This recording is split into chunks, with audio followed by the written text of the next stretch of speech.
I'm Shae Russell from mining.com.au and I'm coming to you from the Noosa Mining Conference. Sitting next to me is Tom Pickett, the Managing Director for Cannindah Resources, and today we're going to talk about his project out in Queensland.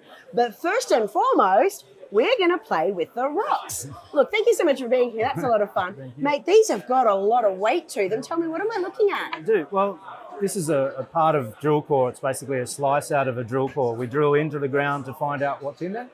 And we like to see good chalcopyrite coming out like that, which means there's good copper in the ground. So we see a lot of that at Mount Cannindah. Mount Cannindah, all right. So I was pointing, because we're in Noosa, so I was pointing up. But Mount Cannindah is located in far north Queensland. It's about 100 k's south of the port of Gladstone, which is about 100 k's west of the port of Bundaberg, which is about 3 hours north of here. All right, well, the Melburnian me has absolutely no idea what you're talking about. So let's Queensland-based, close to a port of Gladstone. That's always good news, especially if you want to export this stuff. So let's go through some of the nuts and bolts of the project. What makes this project so exciting? The interesting thing with Mount Cannindah is that we're in pretty good commodities, so copper, gold, silver, and we've just developed up a resource that's updated from 5.5 million tonnes to 14.5 million tonnes at 1.09% copper equivalent, so pretty good grade. And we've got a bunch of targets across the project area within the mining lease and also just peripheral to the mining lease that are really exciting. We've got an IP target about 700 metres away from where we've been drilling. And that's the anomaly is about 2 to 3 times the size of the area we've been drilling, which is really exciting. So that's really promising. So that tells me that not only have you been able to upgrade the resource, but you actually might have not even found the edges of the resource either. This is a really big project, and we're just, excuse the expression, scratching the surface, so to speak. But the resource area is within a really sort of small part of the mining lease. So there's 71.5 square kilometres of exploration ground surrounding 6 square kilometres of mining lease, and we're in a tiny spot of that mining lease with the resource. And we believe that's a very small portion of what is a very large system.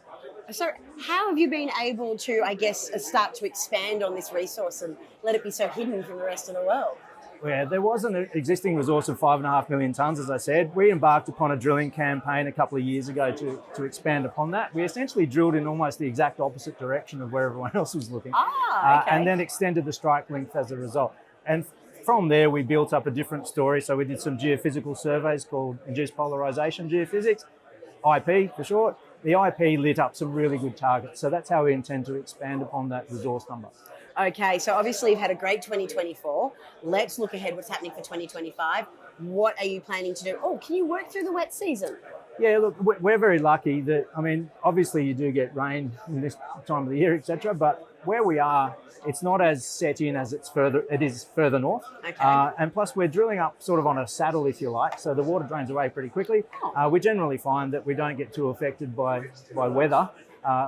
We do have to stop drilling when there's thunderstorms because the drillers don't like lightning bolts hitting the big shiny steel thing poking into the air. But yeah, we're pretty lucky with weather. Oh, awesome. All right. So what are you planning ahead for 2025? We've just raised $5 million. Congratulations. So we're going to rip into the drilling as fast as possible. I've been speaking with our drilling contractors this morning. We'll have a rig on site within about a week. So we intend to embark upon a drilling campaign into the new targets that I mentioned earlier, and also expanding upon that existing resource area. So extending the strike length. It's open at depth and along strike, so doing a bit more work around there, finding a hell of a lot more tonnes and some exciting news flow to come. Yeah, it sounds like we definitely should be keeping our eyes on what you're up to. Listen, Tom, thank you so much for being here, and thank you for letting me play with the rocks. No problem, thanks for having me.